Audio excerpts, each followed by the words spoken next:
Welcome back, everyone. We're working on Chapter 3 notes, and this is going to be example number 7. Now, this actually brings me back to my earth science roots because we've got a volcano right here that's erupting. So let me draw a little volcano here over on the side, and we got some red lava shooting out of it. And one thing that comes out of volcanoes are things called lava bombs. Now, these are just blobs of magma that shoot out in little blobs. So anyway, our geologist, or the person observing the volcano, sees a lava bomb shoot out of the top of a volcano, and we're told that it proceeds straight upwards and then comes straight back down. I didn't really draw it like that, but it's supposed to come straight back down. And it says it come back down to the ground. We're going to assume that means the same position right there. Comes out of the top of the crater and lands right at the edge of the top of the crater there. Because if it went all the way down to the ground level, like sea level, well, we wouldn't be able to solve it because we don't know the height of our volcano. But all that to say, we're just going to assume that it shoots straight back up and comes right back down on the edge of where it popped out. So what's the amount of time it takes for this? Our time equals 5.25 seconds in order for it to come out of the volcano and come back down to the earth. Are we told anything else? We aren't, but there's a couple things we do know that are true. Assuming this volcano is on Earth, we've got an acceleration of negative 9.81 meters per second squared. Now the question is, what's the initial velocity? What's the VI? That is the velocity of the lava bomb being propelled up out of the volcano. We don't know anything else. But, and by the way, I'm going to show you two different ways to solve this.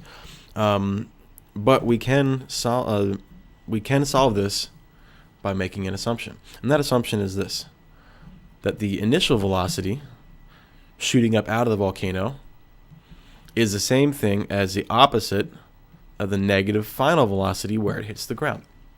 If you think about it, if you throw an object straight up in the air, it reaches a point where it comes to stop.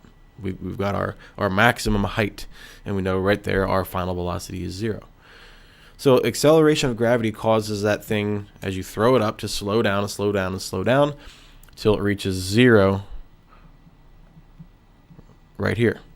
And then it causes the object to accelerate from 0, coming downwards in the negative direction, to some final velocity on the downwards direction. Does it make sense that the velocity going up and coming back down, the initial velocity going up and the final velocity coming back down, would be equal, just opposite? That's what our assumption is going to be. So we're going to say that our initial velocity is going to be the opposite of the final velocity. The same speed, just different directions. And we can write final velocity equals the opposite of the VI, of the initial velocity. So this is going to be one way we're going to solve this. We have our time, we got our acceleration. Let's now solve for initial velocity. Well, we do have an equation right here that's oops, I'm just not drawing that right at all. Our final velocity equals initial velocity plus acceleration times time. And you say, well, wait a minute, we don't know either of these two right here, so how can we solve for the one? We don't know what they are, but we know that they are related.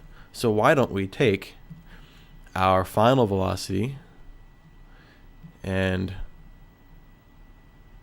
plug that into there, and substitute that in, so now we have everything in terms of initial velocity.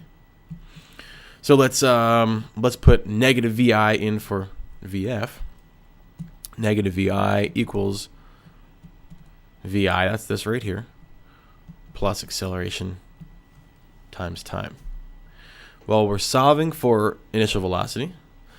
So let's see, let's move it over.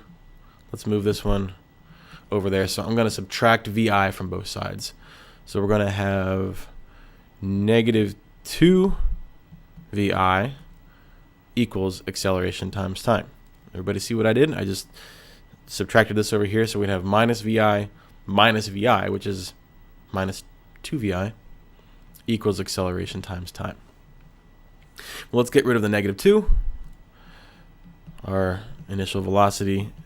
So we're going to divide both sides by a negative 2, equals acceleration times time divided by negative 2.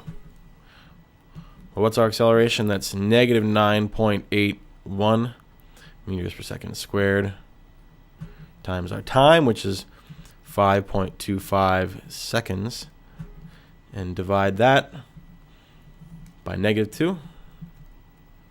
That gives us an initial velocity of 25.8 meters per second. And it should be positive, because if it's going in the up direction, we consider that to be positive generally, especially if our acceleration, negative 9.81, is oriented in the downwards direction. If we call that negative, then our initial velocity going up should be positive.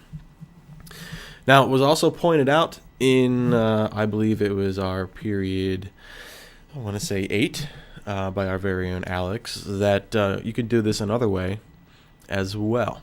And that is, we can make one more assumption. So I'll draw a line down here, a dotted line, and do it this way.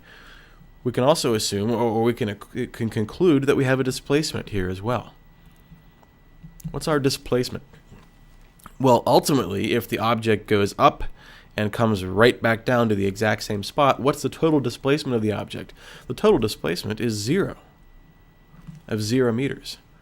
So we should be able to solve this a different way without having to make this VI, VF substitution. Let's write down the rest of our knowns. We have our time equals 5.25 seconds. Our acceleration is still negative 9.81 meters per second squared.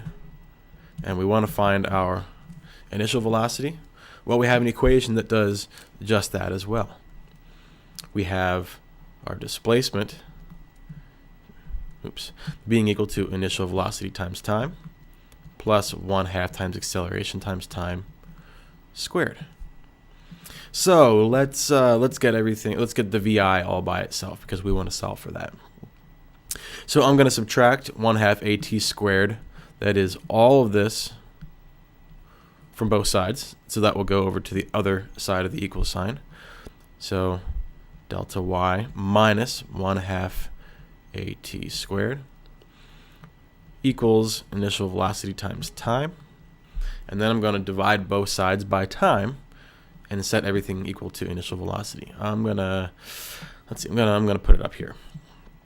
I'm gonna move up. So our change in displacement minus 1/2 AT squared divided by time equals, you know what, I'm gonna write it like that, equals our initial velocity. So this is the way you could do it as well. So let's just plug in and solve for our initial velocity. What's our displacement? Our displacement is 0 meters. So that minus 1/2, I'm going to write this as a decimal. I like decimals better than fractions. I'm going to write the 1/2 as 0.5, or just 0.5, times acceleration. Remember, our acceleration is a negative acceleration, times negative 9.81 meters per second squared, times our time squared, which is 5.25 squared. All that over time, which is 5.25. And if we punch that in, we should get exactly the same answer. We'll get our initial velocity, I'll write it up here, equals 25.8 meters. Our initial velocity is 25.8 meters per second. So 2 different ways you can do it. Both of them will get you the right answer, and I hope that helps.